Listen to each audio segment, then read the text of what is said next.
Hello everyone and welcome to Time Gaming. We just got a hefty amount of news from the Battlesphere's latest information presentation 2022. Although sometimes I do feel that their presentations have as many black bars as foreign shows censored by Indonesian TV stations, they do have plenty of information. So let's break them down one by one. First of all, continuing from Alex's last battle with Kronos in BS59, BS60 will bring forth a new adventure in the Contract Saga. The main attraction for the Contract Saga will be the ability to battle with your partner. So here are some points that we can expect from the Contract Saga. The first are the Contract Cards. Contract Cards will be a new mechanic introduced in BS60, First Partner. As the set name implies, the Contract Cards will be your loyal partner that will fight with you in every battle. So when you have a Contract Card in your deck, instead of drawing 4 cards, you can start the game with 1 Contract Card in your hand and draw 3 cards.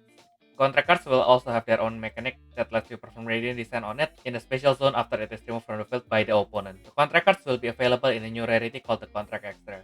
The S60 will accordingly be designed so you can build a deck around your partner of choice. Moreover, to celebrate the start of the Contract Saga, the pull rate for Contract Extra in and only in BS60 will be tripled. The second point will be new mechanics related to the counter area. There is no specific information yet, but there will be new mechanics related to the counter area that was first introduced in the Rebirth Saga. The mechanics will both help you to increase your counter and reward you for having more counters.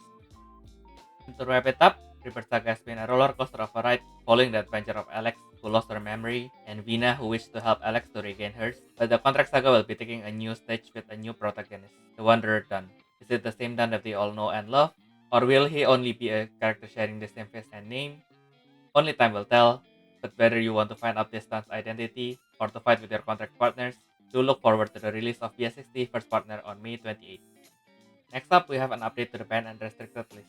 This will be the first ban list to release a ban card and restrict Mirage card. First, we have the Yomi Royal Snake Crayon Orochi. This card was previously limited to 1 since it is capable of starting a loop that lets you draw, core boost, and core charge infinitely while clearing your opponent's cores. Even after being limited to 1, the loop can still be done, so considering its high efficiency, even within a tournament time limit, it will be banned. Next up, we have the Star Slayer Dragon Darknova 10. On top of giving very strong protection to itself and its partner Supernova 10, its release effect is able to destroy any attacking or blocking spirit once every turn, giving the owner a very huge advantage. So considering the current performance of the Superstar deck in the competitive scene, this card will be restricted to 1.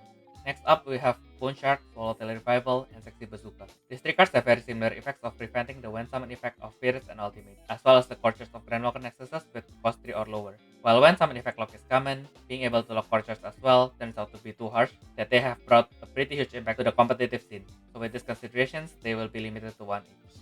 In addition, since they have the same name, the pre-revival Swallowtail will also be limited to 1. Considering the new mechanics in the Contract Saga that will promote or otherwise ease the increase in the number of cards in your counter area, some cards have been considered to be far stronger than the others, so they are also considered for this list.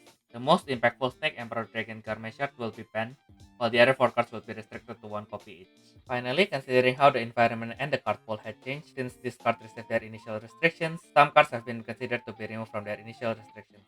So Tamamushi, the Burning Canyon, and Storm Attack will be removed completely from the restricted list, so you can bring 3 copies of each card.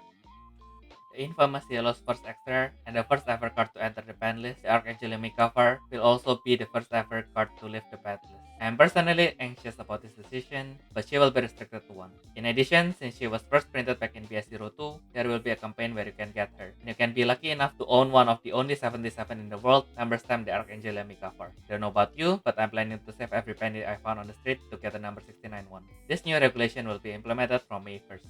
Okay, so let me be personal for a second. I'm pretty happy with this restriction since I never left my home and somehow I kept on meeting Superstar whenever I go out. So Dark Nova 10 has been the bane of my existence. So I am glad to have 2 fewer heads to worry now. Do you have any stories you want to share regarding the new ban and restricted list? Or any anger you want to vent? Do share them in the comments below. Before we leave, there are some bits about the collaboration titles that will join Battle Spirits this year. First is the previously introduced Tiger and Bunny 2. This will be a two-way collaboration, as in addition to the series joining the game, Battle Spirits will be appearing in the show as a sponsor for Barnaby Brooks Jr. And to all Evangelion fans, congratulations. This summer, Evangelion will be receiving its second booster set, featuring characters up to the last movie, Evangelion 3.0 plus 1.0, Rise Upon a Time.